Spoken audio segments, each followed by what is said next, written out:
अच्छा शकूर शाह साहब, अब अच्छी बात है कि वज़ीर आज़म साहब भी कराची आ रहे हैं, तो एक कोऑर्डिनेशन कमेटी भी बनी हुई है। तो आपका क्या ख्याल है कि जो अब कराची में एक नया एडमिनिस्ट्रेटर भी आ रहा है, तो जो नया एडमिनिस्ट्रेटर आएगा तो उससे को कराची के मसाइल कम हो जाएंगे?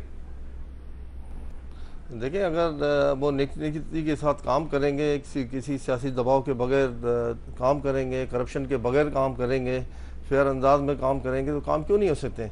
अब आज के इस पूरे प्रोग्राम में ये तासुर जा रहा है कि कराची शहर में जो कुछ हुआ उसकी जिम्मेदारी फेडरल गवर्नमेंट की। हालांकि रोडों की सफाई, सेवरेज, निकासी आब जो है, फरामी आब और निकासी आब, ये वाटर एंड सेवरेज बोर्ड वो इदारा है जिसकी जिम्मेदारी है। लेकिन वो इदारा सब जिसके पास हज़ारों मुलाजमीन हैं और जिसके पास अरबों करोड़ों रुपए का फंड भी है, उसके एक एक्स एमडी निजी महफिलों में बैठ के कहते थे कि मेरे एक साइन की कीमत 35 से 40 लाख रुपए है। अब मेरे वहाँ इलाके, जैसे मैंने कहा, बिहार कॉलोनी का इलाका हो गया, आगरा ताज कॉलोनी का इलाका हो गया, शेख रशीद रोड हो गया, दरियाबाद वगैरह हो गया, मेरे लारी के इलाके, वहाँ कई महीने से गंदा पानी जमा है, वो बार बार गटर बोल रहे हैं। तो अगर ये वाटर एंड सीवरेज बोर्ड को, अगर पहले हमारे यहाँ कमिश्नर थे, उनको मैंने कहा, उन्होंने बात नहीं मानी, उनके खिलाफ भी मैंने प्रिविलेज मूव की हुई है, ठीक है ना। वो सुनने को कोई तैयार ना हो, जब इदारे आपकी सुनने को तैयार ना हो। अभी इस वक्त जो मौजूदा आपके एमडी वगैरह हैं, वो थोड़ी सी बात सुन रहे हैं, कुछ काम भी कर रहे हैं। अभी आज भी जमीला पंपिंग स्टेशन 5 दिन बाद स्टार्ट हुआ, वहाँ 5 पंप बंद पड़े हुए थे 5 दिन तक। अब आप अंदाज़ा लगा लें, वो गटर का पानी सड़कों पर नहीं आएगा तो कहाँ जाएगा, तो उससे लोगों को कितनी तकलीफ हो रही होगी। तो नेकनीति के साथ काम करने की ज़रूरत है, और जो इदारे ज़िम्मेदार हैं उन इदारों को लगाम देने की भी ज़रूरत है, उनमें करप्शन ख़त्म करने की भी ज़रूरत है। वहाँ गोश्त मुलाजमीन जो हैं उनका खात्मा भी ज़रूरी है। अब आप अंदाज़ा लगाएं, मीर साहब, यहाँ पर कुंडी मैन जो है मरे हुए 10-10 साल हो गए, 20-20 साल हो गए, उनकी जगह मुतबादिल नहीं रखे जाते। अब यहाँ पर स्वीपर जो है वो मर गए, कब गए, और उनकी जगह आजियाँ लगती है और काम नए लोग भर्ती नहीं हुए। तो इससे बड़ा जुल्म और क्या होगा। इन चीज़ों पर हमें गौर करने की ज़रूरत है कि सिस्टम बन क्यों नहीं पाया। हम आज हैं कल नहीं होंगे, आज जिस दुनिया में भी आज हैं कल नहीं होंगे। सिस्टम बनाना चाहिए, हम अपने इदारों को मजबूत बनाना चाहिए। हमारे इदारे मजबूत होंगे तो इंशाल्लाह ताला ये मुल्क बहुत आगे जाएगा। हमारा ये शहर, इसमें बहुत ज़्यादा पोटेंशियल है। ये शहर दुनिया के बेहतरीन शहरों में से एक शहर होगा। ज़ुबैर साहब, ये बताएं कि जो कराची शहर के जो साहली इलाके हैं, वहाँ पर मैंग्रोव्स ख़त्म हो गए हैं और मज़ीद ख़त्म हो जाएंगे। ये जो तबाही हुई है, इससे मज़ीद उनको नुकसान होगा। तो मैंग्रोव्स को बचाना ये किसकी ज़िम्मेदारी है? सूबाई हुकूमत की, वफाकी हुकूमत की, ज़िलाई हुकूमत की, या किसी और की? किसकी ज़िम्मेदारी है? मीर साहब, मैं एक इम्पॉर्टेंट बात करना चाहूँगा आपकी इजाज़त से। बिल्कुल बिल्कुल करें। देखिए, ये जो वफाकी हुकूमत है ना, ये जो आज इजलास हो रहा था, ये आज से 3 महीने पहले क्यों नहीं हुआ था, 4 महीने पहले क्यों नहीं हुआ था? आप कोई भी चीज़ देख लें, ये हुकूमत रिएक्ट करती है, पॉलिटिक्स करने की कोशिश करती है। पेट्रोल का क्राइसिस होगा तो उससे पहले, क्राइसिस से पहले नहीं कोई इजलास होगा। चीनी का क्राइसिस हो जाएगा, बढ़ता चला जाएगा, उसके बाद रिएक्ट करना शुरू करते हैं। अगर कराची के बारे में सीरियस थी वफाकी हुकूमत, तो फिर वो जो 162 बिलियन रुपए का पैकेज था, या आज जो इजलास हुआ है, आज इसलिए इजलास हुआ है कि गालियां पड़ रही हैं, हर एमएनए को और हर एमपीए को गालियां पड़ रही हैं कि भाई आप कर क्या रहे हैं। इस वजह से इजलास हो रहा है। इस वजह से इजलास नहीं हो रहा कि इमरान खान साहब को बड़ा दर्द है कराची का। ज़रूर वो चाहेंगे कि कराची इंप्रूव हो, क्यों नहीं चाहेंगे, लेकिन उसके लिए थोड़ा सा कॉम्पिटेंस भी चाहिए होती है, कैपेसिटी भी चाहिए होती है, अंडरस्टैंडिंग। सारे एमएनए वगैरह कहाँ हैं आज, चाहे वो फैसल वाडा हो या कोई और हो, वो कहाँ गए?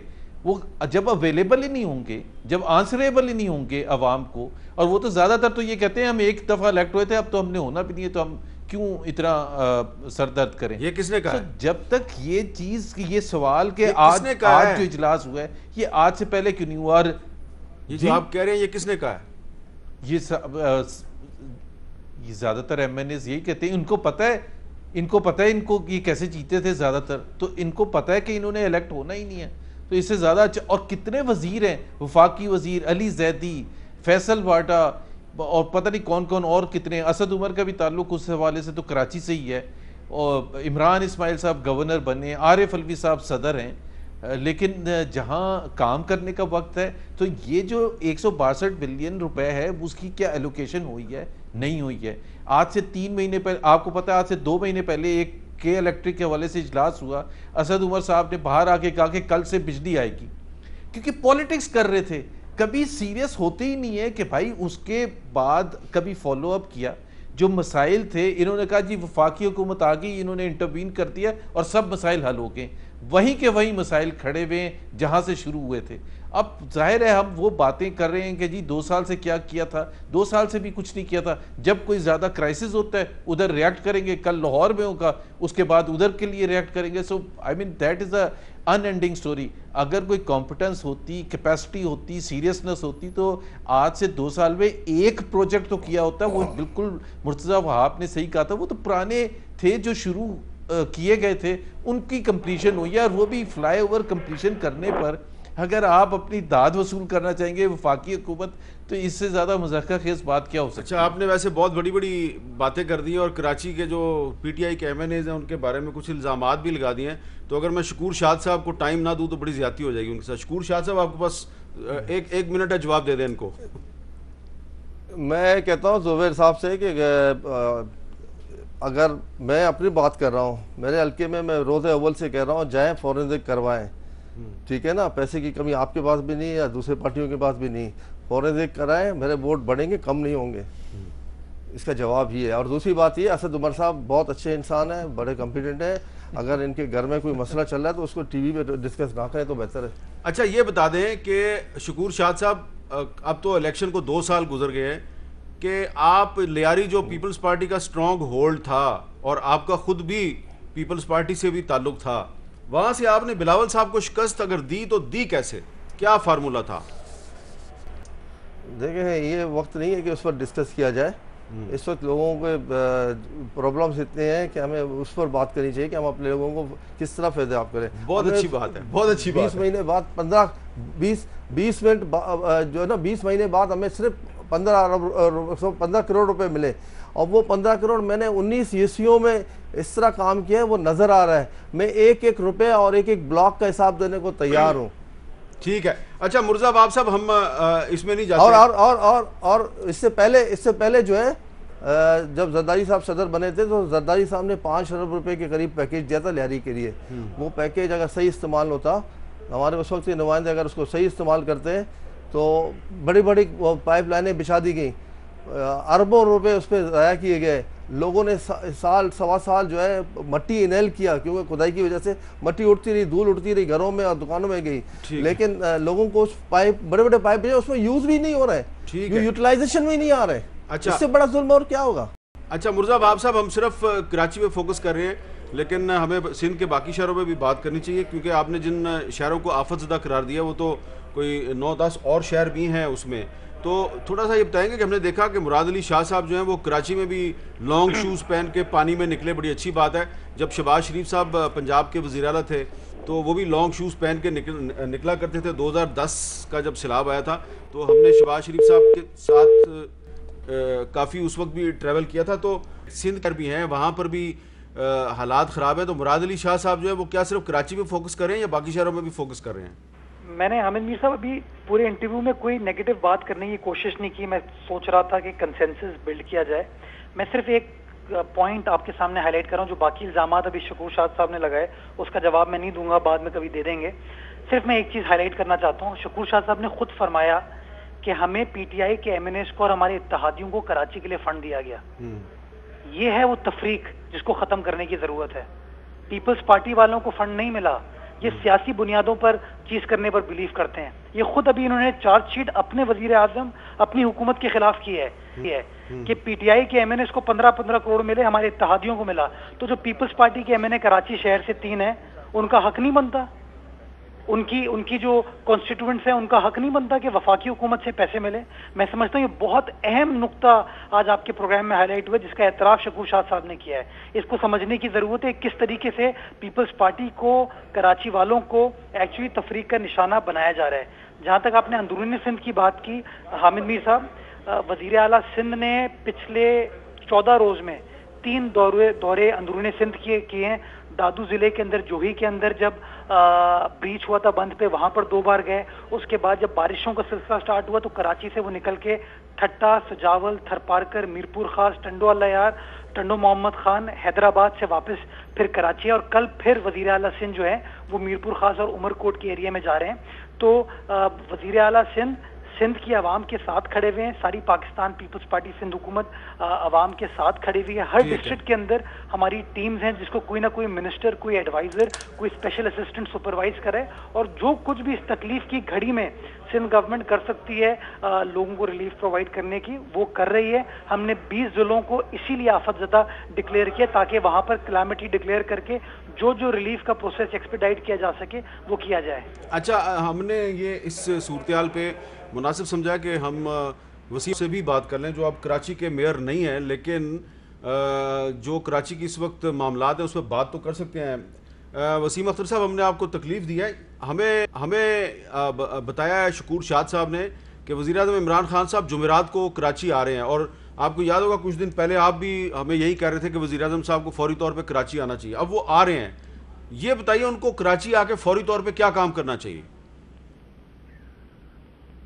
देर आए दुरुस्त आए।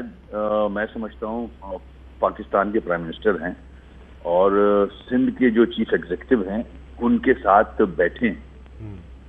उनका अब फर्ज बनता है कि चीफ मिनिस्टर साहब को साथ लें। इख्तलाफात सियासी अपनी जगह, अब जो हालात कराची के हैं वो इंसानी मसला बन चुका है,